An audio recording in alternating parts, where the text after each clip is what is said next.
Claro, la Agenda 2030, como dice Pablo, es una especie de carta a Santa Claus, a Papá Noel. Como decimos en Argentina. Es una carta de un niño que, bueno, que todavía cree en Papá Noel, entonces le pide, por ejemplo, una Ferrari o un caballo de verdad. Y el papá, como no lo va a poder pagar, le regala el caballo de mentira. Es decir, hay un sueño maximalista de alguien que cree todavía en fantasías. Siempre son los qué, nunca son los cómo. La Agenda 2030 es un conjunto de qué. Son 17 objetivos, 169 metas, pero a priori no te dicen cómo las vas a conseguir. No. Por ejemplo, hambre cero, reducción de la pobreza hasta exterminar, o sea, pobreza cero. Después, salud y bienestar, educación de calidad, la paz mundial, que es el número 16, por ejemplo. Y así en general son todos qué, de los cuales estamos todos de acuerdo. El engaño, ¿dónde está?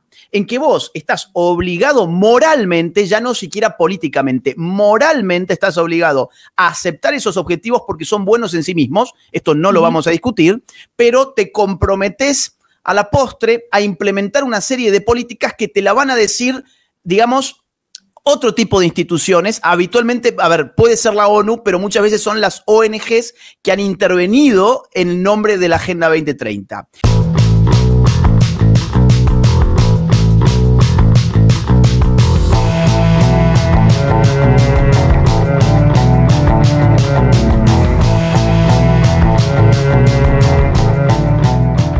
Es un libro sobre un concepto muy nuevo en política que suena a globalización, pero no es lo mismo. No. Y que tiene cada vez más vuelo en los sectores trumpistas, pero también en ciertos sectores libertarios. Y es un concepto político que refiere al poder cada vez más creciente que tienen determinados organismos supraestatales que empiezan a, digamos así, configurar agendas de poder tanto económicas como políticas, como culturales, que bajan después a las naciones y las naciones las terminan teniendo que implementar porque si no el costo que pueden, digamos, tener de no hacerlo es bastante alto. Agendas como cambio climático, temas de género, temas de indigenismo, bueno, temas de censura en redes sociales, que la Unión Europea parece estar cada vez más fuerte y en OEA lo han querido también implementar. Durante el COVID-19 vivimos también el poder de este tipo de organismos con la OMS a la cabeza. Esperamos además que se desclasifiquen varios archivos y varios documentos en los próximos meses de Trump respecto a qué pasó en el año 2020.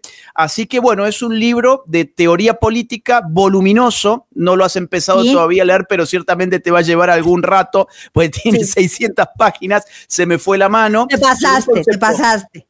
Sí, es que pasa de que encontraba cada vez más cosas y más cosas. Todo el tema, por ejemplo, Agenda 2030, Foro de Davos, que a veces la gente habla sobre el tema. Yo mismo he hablado sobre estos temas sin tener todavía una noción muy clara de qué había realmente atrás de esto. En el tema en la Agenda 2030, lo que a mí me pasó cuando investigaba es que son todas expresiones de deseos cuando lees los documentos oficiales y después tenés que unir la expresión de deseo con la medida puntual. Y la medida puntual capaz que no se publicó desde la ONU. Se tomó una medida puntual en Colombia y decía, viene por acá. Y después tenía que encontrar al diputado, que siempre está, que fue el hijo de puta, que fue al Congreso de Hijos de Puta. Y en el Congreso de Hijos de Puta había gente de la ONU que le clava y le dice, no, mira, esto va a ser así, así, así. Y los diputados no saben, porque esto se lo digo, pues, lo digo a mano, lo voy a decir en Argentina. Conozco diputados que le han escrito las leyes. Que presentan los proyectos de ley, no saben lo que escriben y se lo escribe a alguien que sí está más ligado a la Agenda 2030. Entonces, hay un vacío en una parte que es desde la ONU hasta el diputado, que es el que cuesta llenar, y por eso después porque yo lo que creo, y esto seguramente Agustín Laje lo sepa mejor, y sobre todo si has hecho la investigación con este libro, es que directamente estos grupos, estos think tanks, como que ellos forman directamente a los políticos que luego se infiltran, ni siquiera es una cosa secreta, pero que se ponen en los partidos y son los promotores de estas ideas. Igual. Mira, si el tema les parece más o menos interesante, puedo ampliar un poquito de estas dos cosas que ustedes han dicho que me parece que son fundamentales. Es decir, claro, la Agenda 2030, como dice Pablo, es una especie de carta a Santa Claus, a Papá Noel.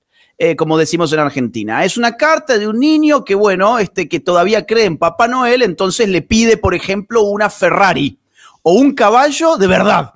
Y el papá, como no lo va a poder pagar, le regala el caballo de mentira. Es decir, hay un sueño maximalista de alguien que cree todavía en fantasías.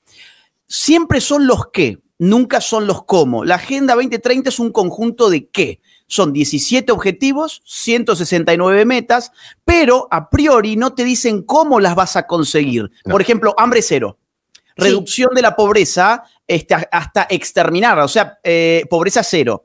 Después, salud y bienestar, educación de calidad, la paz mundial, que es el número 16, por ejemplo. Y así en general son todos qué, de los cuales estamos todos de acuerdo. El engaño, ¿dónde está?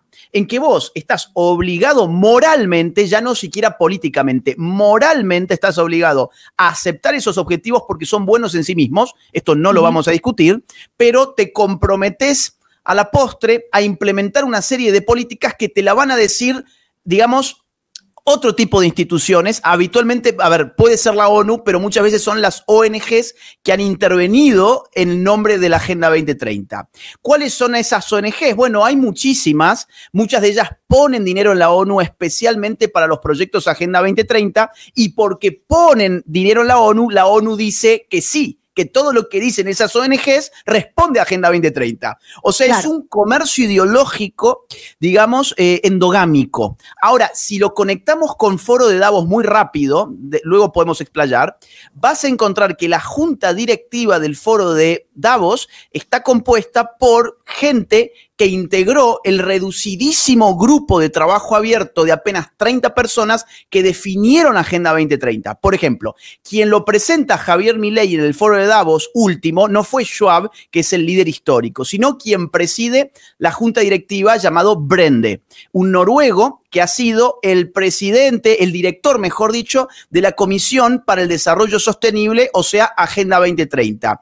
Una de las grandes figuras, que es una reina, si mal no recuerdo, de Jordania, que es parte de la junta directiva del Foro de Davos, es parte también del grupo de trabajo de tarea abierta, que son 30 personas que definieron los objetivos Agenda 2030. Entonces, vos empezás a, digamos, unir los hilos. Esto no son teorías de la conspiración, todo es público, todo es público y de documentos oficiales, y empezás a ver, esto es un grupito en realidad bastante reducido que armó una agenda moralmente incuestionable, pero políticamente impracticable, porque lo que hacen a continuación es mandar a su ejército de ONGs a darles a los países los cómo, cooptando políticos y cooptando instituciones estatales.